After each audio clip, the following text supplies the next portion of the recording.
Selamat pagi Ibu Mahanya dan teman-teman sekalian. Kami dari kelompok 9 akan memaparkan mengenai pembahasan kasus menggunakan Green Politics Theory atau teori politik hijau.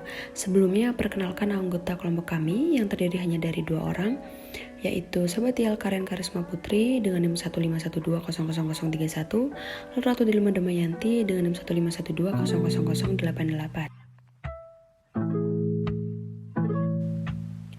Teori politik hijau adalah gerakan politik yang tergolong masih baru dengan menempatkan perhatiannya pada alam dan lingkungan sebagai fokus utama.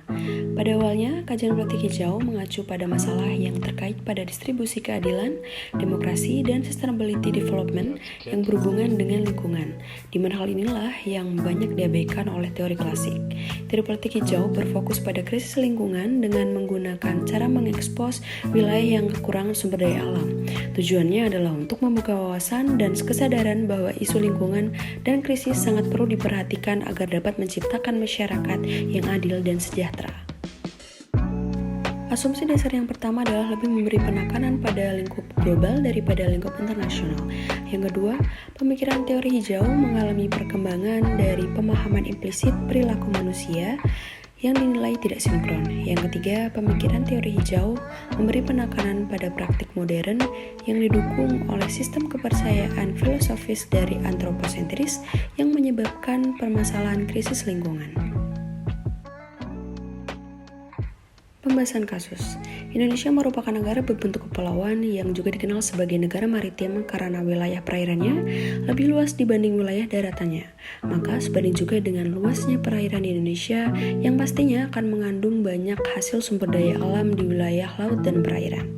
Namun, ekosistem laut di Indonesia kini dianggap mengalami ancaman krisis ekologi yang disebabkan oleh penangkapan ikan berlebih atau overfishing akibat IUUF atau aktivitas illegal fishing. Aktivitas illegal fishing menjadi salah satu penyebab adanya krisis ekologi laut di Indonesia. Menurut Rani, pencurian ikan atau illegal fishing atau illegal, unregulated, and unreported fishing practice yang menyebabkan kerugian paling banyak terhadap negara adalah yang dilakukan oleh kapal ikan asing. Menurut Kementerian Kelautan dan Perikanan, kerugian negara akibat tindakan ini melebihi 365 triliun rupiah per tahunnya.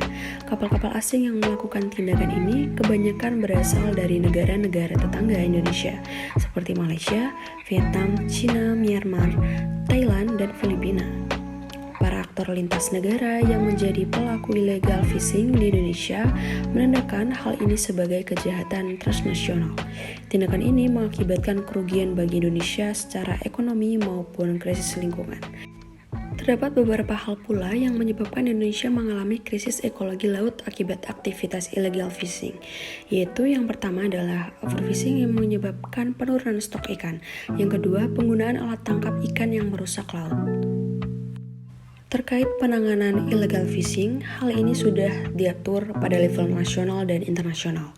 Pada level nasional, hal ini tercantum pada Undang-Undang Nomor 31 Tahun 2004 yang diubah menjadi Undang-Undang Nomor 45 Tahun 2009 tentang Perikanan dan Undang-Undang Nomor 5 Tahun 83 tentang Zona Ekonomi Eksklusif Indonesia. Pada level internasional, hal ini tercantum pada United Nations Convention on the Law of the Sea 1982 atau UNCLOS yang menjadi dasar kebijakan negara-negara di dunia untuk menangani dan membuat kebijakan terkait illegal fishing di lingkungan domestik. Kemudian, disusul juga dengan International Plan of Action to Prevent, Deter, and Eliminate Illegal, Unreported, and Unregulated Fishing 2001. Aturan dan undang-undang yang berlapis antara hukum nasional dan internasional tersebut menjadi landasan bagi Indonesia dalam menangani illegal fishing. Namun, fakta bahwa masih marak terjadi illegal fishing dan kondisi laut yang masih mengalami krisis menunjukkan bahwa Indonesia masih mengalami hambatan dalam menangani permasalahan tersebut.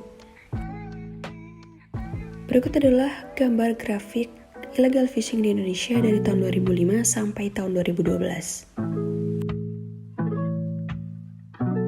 Menurut WWF, Krisis perikanan Indonesia terjadi karena penangkapan yang menggunakan bom ikan maupun racun. Di samping itu, Greenpeace mengatakan bahwa kondisi perikanan di Indonesia termasuk dalam wilayah yang memiliki resiko terhadap ancaman penurunan akibat krisis ganda dari degradasi ekosistem kelautan dan penangkapan ikan berlebih atau overfishing akibat AUUF atau aktivitas illegal fishing.